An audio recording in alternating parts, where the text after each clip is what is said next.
I have 37 notebooks, and I never wrote in any of them until 2 days back.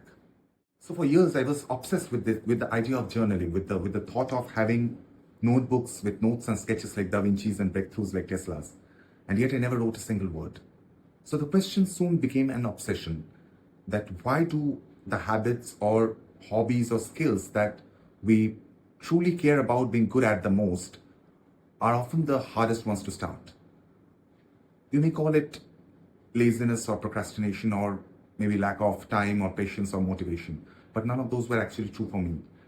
Whenever I held a blank new notebook in my hands, the smell of the page, the texture, the weight of the spine, the pressure of my pen's nib onto the blank page, the expectation of perfection of that first stroke, everything became too overwhelming and I just froze.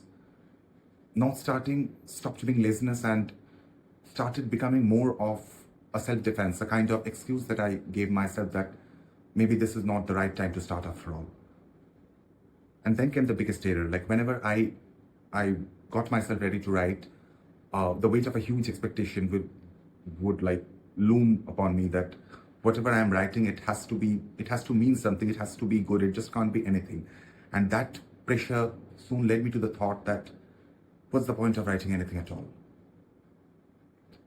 So, and this whole deadlock has been a very prominent barrier in my creative process for like years.